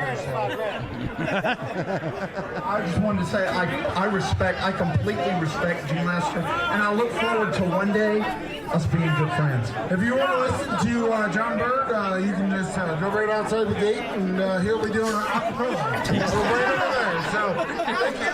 Listen to my podcast. Andrew, if you'd like to say where can you listen? Oh yeah, absolutely. Listen to the Overline podcast. Find it on the Bubba Army Podcast Network. We love each and every one of you guys. I've had a blast. So glad to meet you all. And just us running our mouth, but yeah, Gene Lasker donated $5,000 just to keep you from playing 2 more songs, which was that was very nice of him. Yes, it was. That was very nice of it.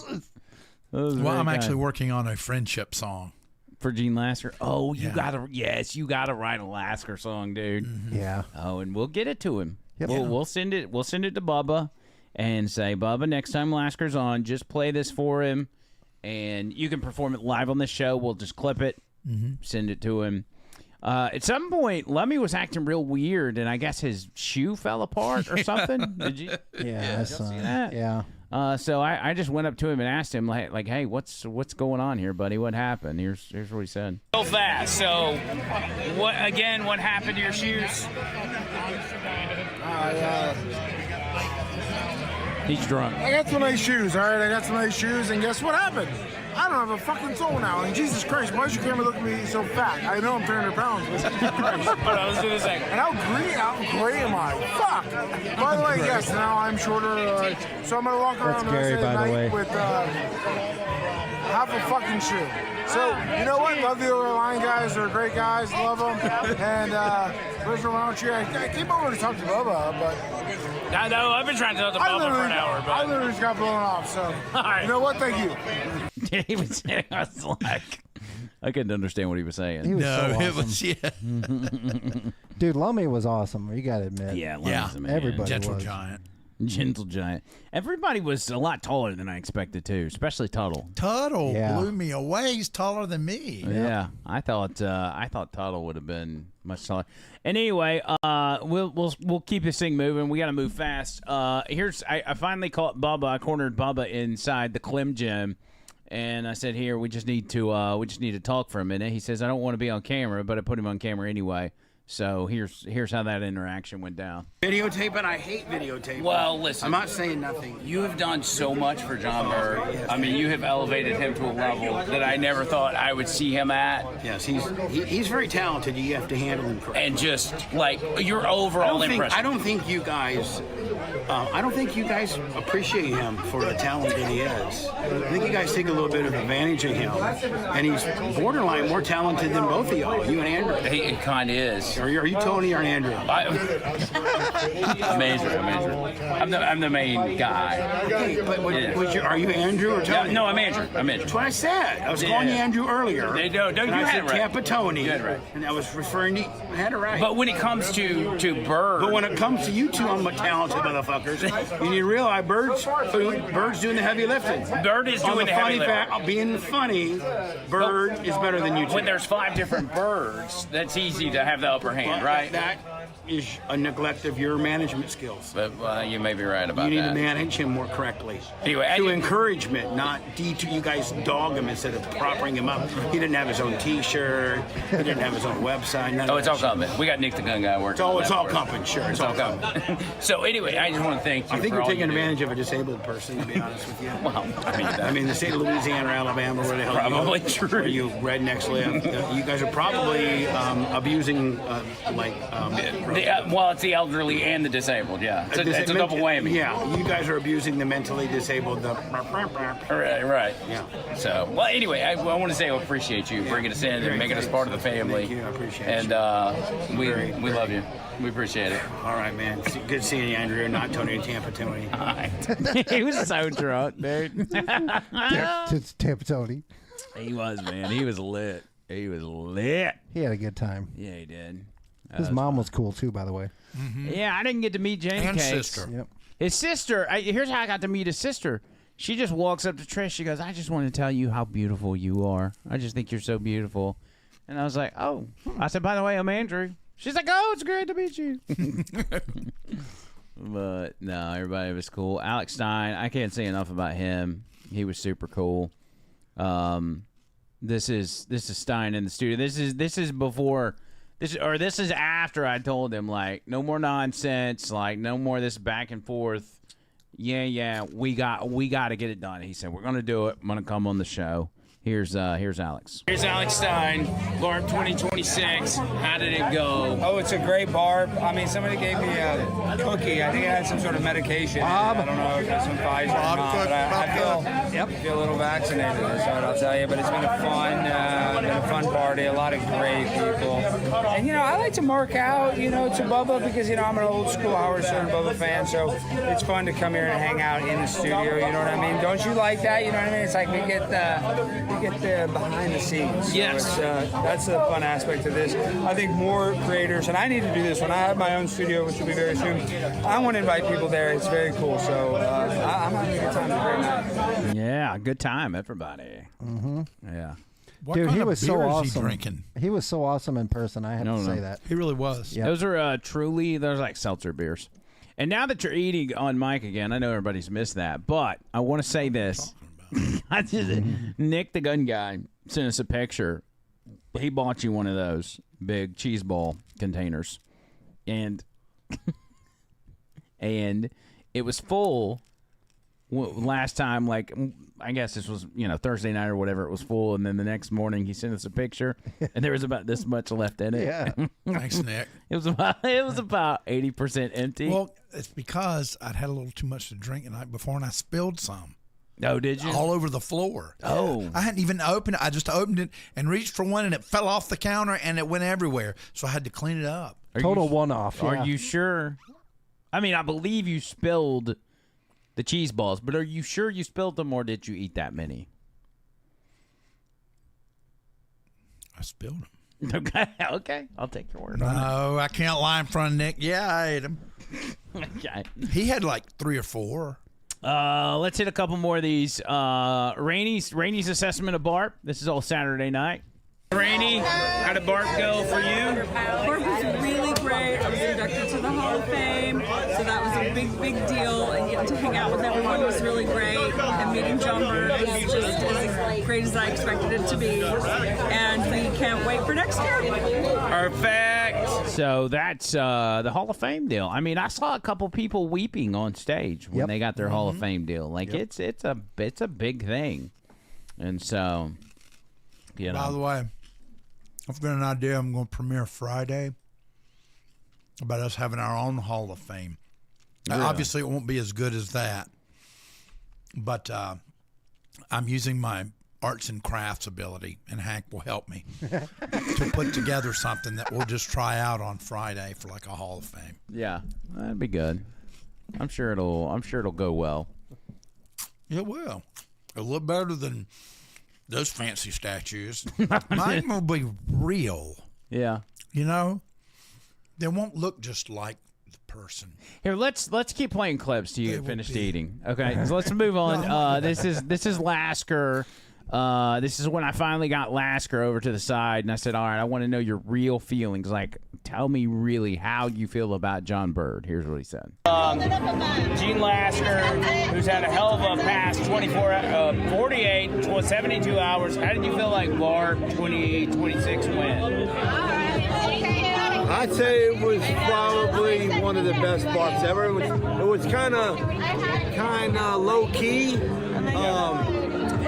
It seems like, the more the Barp goes each year, it gets a little less low-key because everybody knows each other now. Yeah. And so some people don't bug you so quickly because they know you're going to come to them sooner or later, and they get to know what's going on, and you're not pulled and tugged in different ways, and then you remember people. But that's the biggest hassle, getting pulled 20 different ways. I say Tom Bean needs to step up the damn Domino's pizza bullshit. I watched somebody drop one of those Domino pizzas on the ground. I hope they didn't put it back. Okay, that's one. But there's a lot of people hungry right now, and they're done there. Okay, it's like, come on, Bean. Yeah, you really dropped the ball on that one. I want to see like 25 pizzas in bags. Yeah. Staying warm, and then we eat them out there, as we go. But it's like at the end, like right now, there needs to be 200 wings over there. Yes. Everybody's drinking. A little bit of food will help them out. A little bit of pizza help them out. We gotta up the food a little bit better here. Up the ante. And that running out at the end of the night is bullshit. On my behalf, as part of the Over the Line podcast, I want to apologize for the John Bird thing on Friday. He's a wild card. I want that idiot you brought to the show. That is correct. You left him to get knocked the fuck out over that. Well, and I told him that. I said, listen, you put him next to me. I said, you got really lucky on Friday getting out of there alive. But I do assure you he's a good guy with a good heart. I get it. And there's a lot of gimmicks in life. Some people got to dress up to be somebody, but, that's on you. Yeah. But, some of us ain't putting up with it. You know what I'm saying? It's gross. As a show, it's gross. It's 3 of us. We want to let you know we got mad respect for you. We think you're awesome. We love Lasker Fridays, and I appreciate that. We're also every political view that you put out there on the show, we 100% agree with. So and I say a lot. I'm the voice of the people. But, you are the voice of the people. But I say what they want to say, and I say it quickly, and I don't mumble about it. But it's like being odd is cool. Okay, we didn't get the whole clip, but he was going into explaining, really dissecting who John Bird is from his point of view. Yeah, but see, the thing is, you cut off and it's getting good because he said, "Yeah, that's cool." He was talking about how cool I was. Yeah, he was breaking it down. Yeah. So anyway, that was it. That was Barp, and then we drove home together. Fun trip back. We left. Even though rain was bad. It rained. It snowed. It sunshined.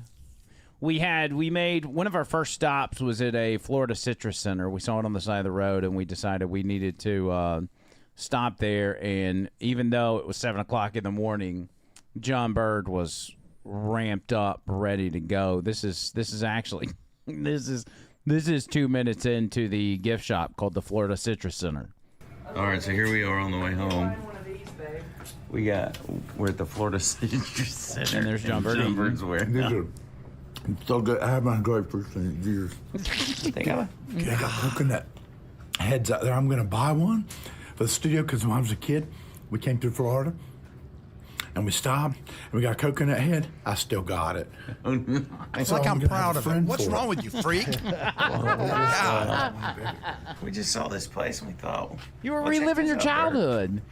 Look at this. It's a statue of a manatee something. That's a cool place. Almost bought that. Check That's out. a pedophile. No humanity with attitude. I wonder if they got any gator heads. They used to sell gator heads. Might be a little. Oh, they do. Oh my gosh. He was like a kid in there. He couldn't help himself.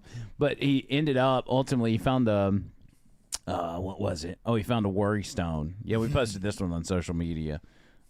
He finds a worry stone, and as soon as he makes eye contact with me, he makes a beeline straight for the car so he can show me this worry stone. Watch. Look at this, Mom. He's like a kid. He's like a little kid. They were on sale. Pomelos. They're like sweet grapefruits. They're good. Lord. I know they're like big. They're delicious. Sweating. Oh my God. And look what else I got. Okay, I got the shirt. I'm gonna wear it on the podcast. Look at this. Yep, you're wearing it. Dang, and it's like, oh, that's nice, but it's small. Oh, it is big on the back. And then I got one more thing. My favorite, by the way, thing. It's not they chip. Oh my God, they chip.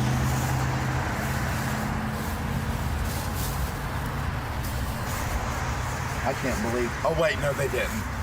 Here it is. Look at this. You can tell it's precious by it's wrapped. It's precious gemstone. Precious.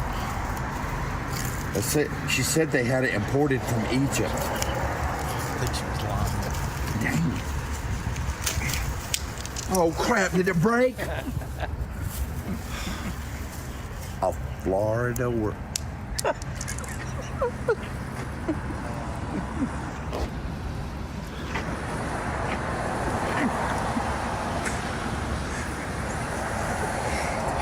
So much for freaking worry stone. I was about to pee my pants. I mean, only me. There's no rehearsing. There's no let's do this. Take one, take two. That is my life sometimes. Everything was the first take. And at this point, all right, this is the next one we stop at. It's supposedly a Bigfoot museum, but it turns out to just be a Shell station with a Bigfoot statue.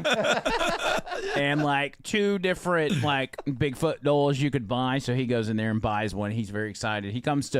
I got my door open because he comes around to my side and I'm telling him, hey, get on the other side. Trish is in the back. Now I'm in the driver's seat. Trish is in the back and she's leaned up back against the driver's side back door, right? Because she's kind of laid out in the back seat, relaxing. Right. Well, so John Bird comes around. I'm like, don't open that door because Trish is going to fall out of the damn car if you do. Man, yeah. And he comes out of the store and he's so hyped up he doesn't listen to a word I say. Oh, you got this. Get in the passenger. No, look, passenger side. I got a picture of me and the girl that sold me the Sasquatch. Okay. Get in the passenger. Oh my gosh. Oh my God, I didn't know you. Well, he said it like 4 times. Oh, I'm sorry, I'm the idiot.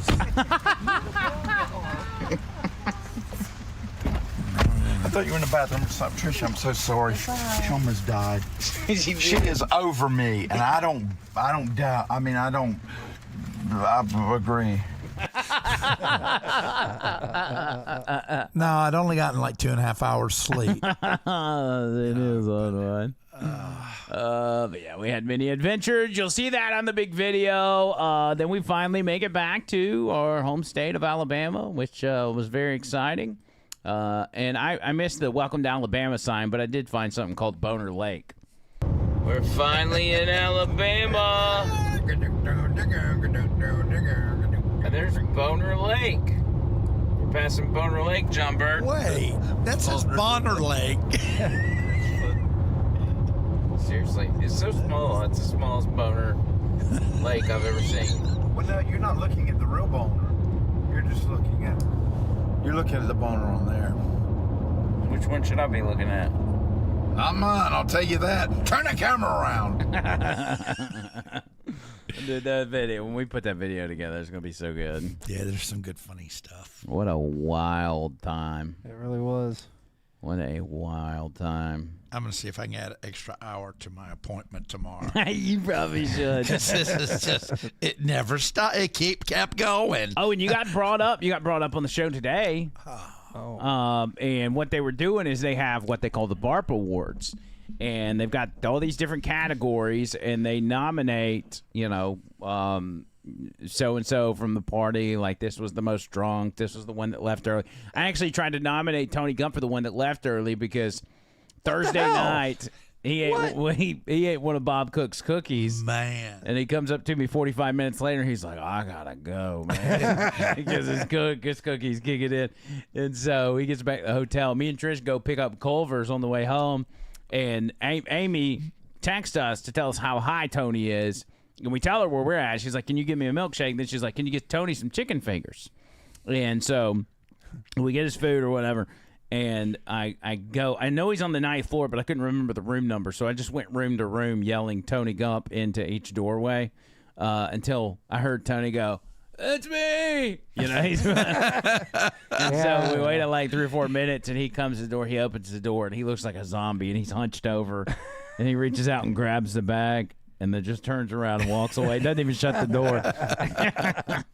I vaguely remember that. Yeah, that's what you get for having dessert first. And then the next 2 nights, I mean, you were still saying like, I think I'm still high. That one lingered on a while. Yeah, I think I finally once I got home, it had finally left the system. He got Bob cooked, man. Bob cooked. Well, I had partaken in other festivities before the cookie, so the cookie really enhanced the the time. Took you over the top. Oh yeah. But anyway, you didn't win that award.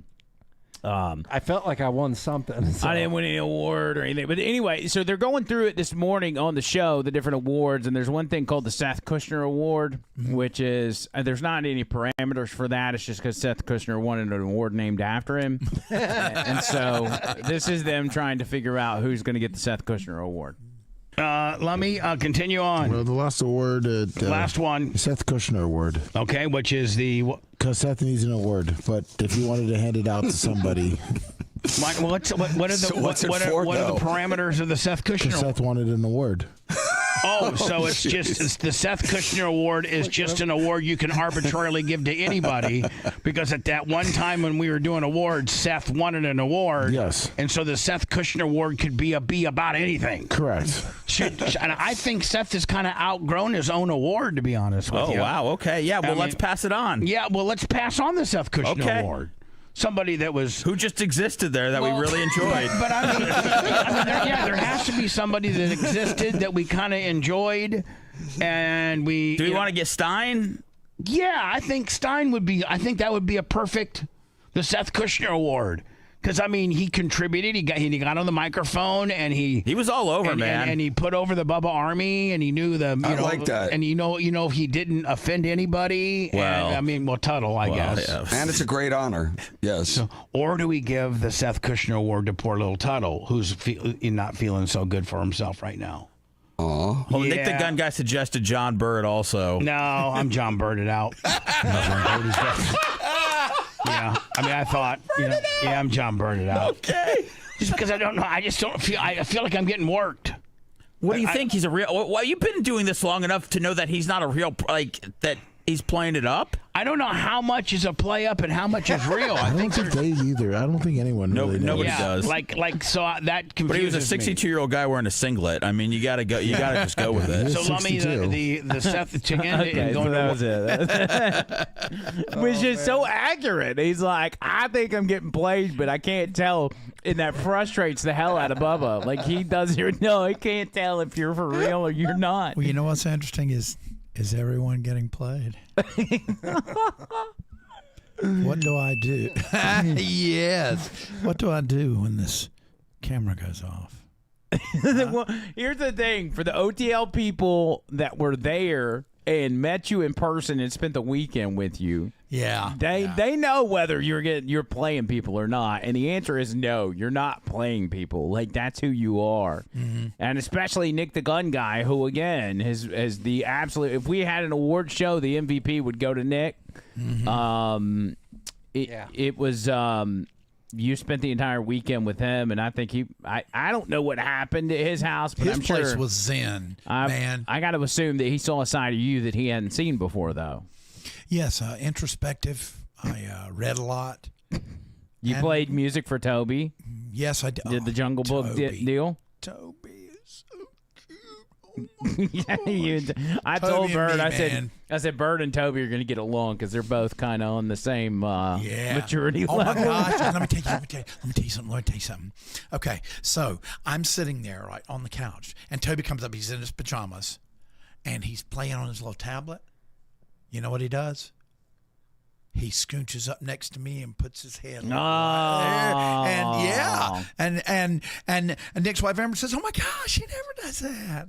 Oh, and Nick the Gun Guy says his wife loved you as well. She's really cool. Yeah. My favorite part is she said that she kind of likes to collect like histories of people.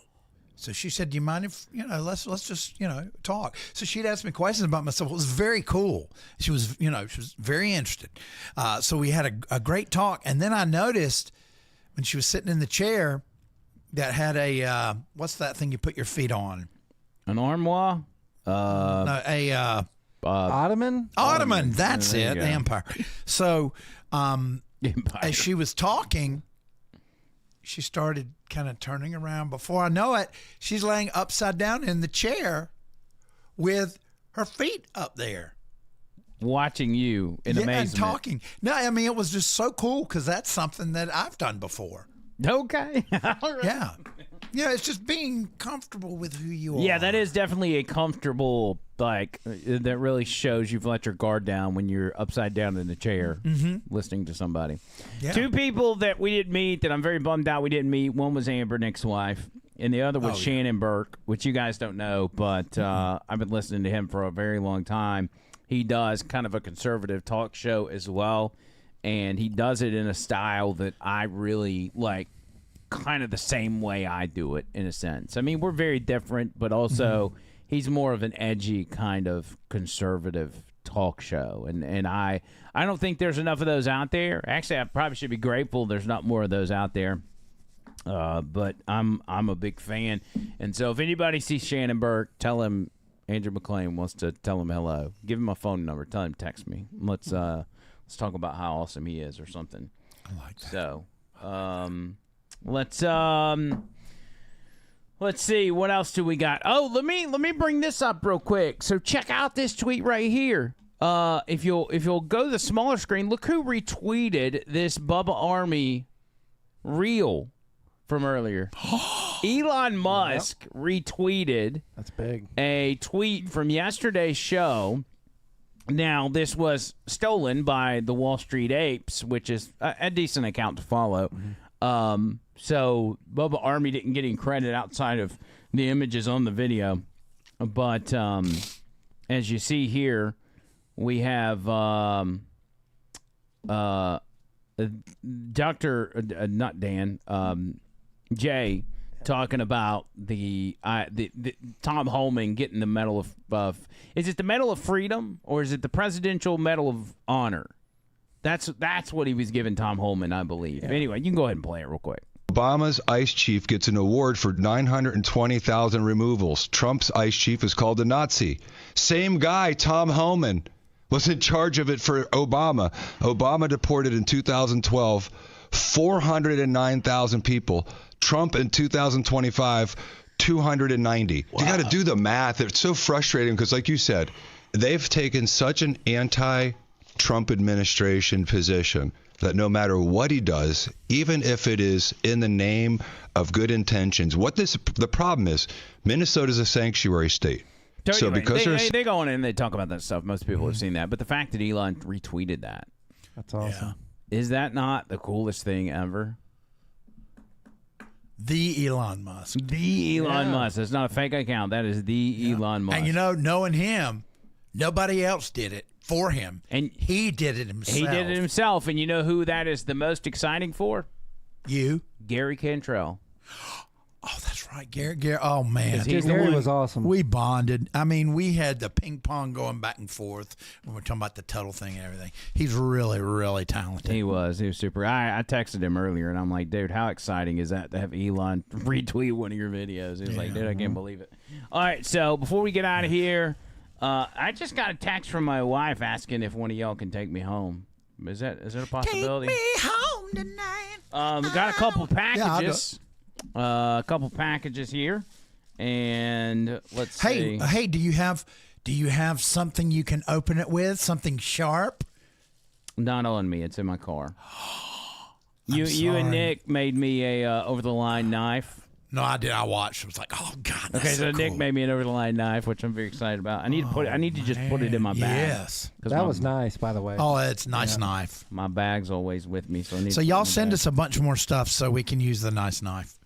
And the Nick knife. Nick knife. It's the Nick knife. Do you need scissors or something? Do we have scissors? Yeah, because this. Sure wish we had a Nick knife. I'll have it next time. Hey, where's my knife? Y'all took it from me. No, you left it. I did not because you guys took it from me. No. You left it.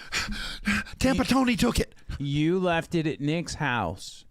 Oh, I gave it back to you. Yeah. Oh, well, you should know better than that. I should have. You're right. Left it. Oh. You were given a Bubba Army knife by Seth Kushner, and you left it at Nick's house. Yeah. But Nick said he is. But Nick's knives are better. There, I said it. I'm not saying anything. Nick says he's going to mail it to you, so don't worry. Oh, yay. All right. So up first, this one is from. This is from Mike Christ, who, by the way, can't say enough good things about Mike Christ. Getting to hang out with him this weekend, he really put himself out there to like on a whim. He was watching us. I was sending him videos, and he was like, "Dude, that just looks like so much fun. I think I'm going to go ahead and just make a 10-hour drive or whatever." That was total baller move. Running on no sleep or whatever. But this is from Mike. Let's see here. What we have. Thank you, Mike Christ. Oh, it's food. That's the good news. It says your gift, make Christmas. It says enjoy your gift, Mike Christmas from Mike Christmas. This is legitimately what it says. It says enjoy your gift, Mike Christmas from Mike Christmas. I don't. You know what? I mean, Amazon's usually a lot better than that. And Mike likes beer, by the way. We found that out. No sugar, but he likes beer. All right. So, again, this is food. So let's see what we got. Oh, what? It is What is it? dried, ready to eat with salt. Stink bugs from Thailand. Oh, my God. Look at that. How cool. Check that out, everybody. Stink bugs from Thailand. Yes. Oh, When nice. I think of how many times I hugged his neck during Barp. That's for you.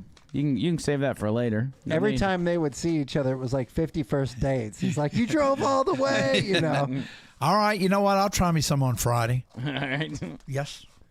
For Mike. And, because they probably don't stink anymore. Well, I mean, they're dead, but they're dried out. Yeah, they probably. I'm sure they'll be delicious. They probably taste good. And on this package, let's see if we've got a note here. Of course we do, and I just cut through the middle of it. So Andrew McClain. Oh no!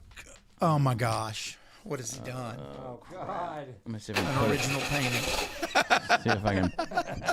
I don't know. Okay. And this one looks like more food. And this one is, this is even better. Ready to eat chocolate-covered grasshoppers.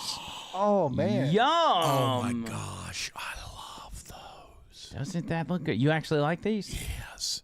Well, I mean, it's been years, but yes. Okay, well, we'll do both of those Friday. How's that sound? Mm-hmm. It's been a while since we got a package. That's kind of exciting. That's what she said. All right. Put them right here. All right, So thank you, Mike Chris, for that. We'll be eating bugs on Friday. Yes. Is this 2030 already? Yeah. And, we'll call it the Klaus Schwab Challenge is what we'll do. So, anyway, that's our Barp wrap-up. Hope you guys enjoyed. We'll do it again next year. I'm going to be honest. I'd like to go to Tampa again before next year. If we could go in the summer, that'd be great. That's what I was thinking. That's what I had said, and I would probably go a little sooner, if you know what I mean. Yeah? You know, I mean, it's all up to you, Bob. It's all up to you. Yeah, Bob. Bob Cook. Bob Cook, it's up to you whether or not we come down sooner. So get on that and get to the bottom of where Petunia is and how John Burke can get a hold of her. Final words, Tony Goff. Well, thanks to everybody. Gene, Lummy, Bubba, the whole, Alex Stein. Where do you end that? All the Rainey, Stacy G, Bob Cook, Mike Chris. It was a blast. Nick the Gun Guy. I'm sure I'm forgetting people, but I'm not. That was once in a lifetime. I would do that every year if given the opportunity. So, and the cookie was awesome. I would love more cookies later. So everybody stay blessed. Stay positive, get plenty of water, meet sunlight, and sleep. And to you. I don't know, Bob Cook, if you can mail those cookies or not, but if you do, we will get Tony to eat one 45 minutes before the following show. As long as I'm home, yes, we're good to go. Yeah. Oh, yes. All right, John Bird, final words. It was a great trip to Barp. I learned a lot about myself. I've lived 62 years, and I thought I knew everything about myself. I thought I had humiliated myself. I mean, I've gone through humiliating situations in my life. There was the time that I went to pick up the award, the history report award in front of everybody, and I was so nervous walking back that my glasses fell off, and they broke, and everybody laughed. And then, you know what, I'm not going to go into that. So anyway, I'm looking forward to seeing Dr. Stevenson tomorrow. I just need to deal with it. Now, I normally, it's like, ooh, John Birdie's gift and all that. But what happened was I feed off of energy of people. And that, I think, took me over the edge. And I'd like to thank you, Andrew, for taking that video of me disgustingly fat and gooey, because I, right now, am declaring by April 1st, I will lose 80 pounds.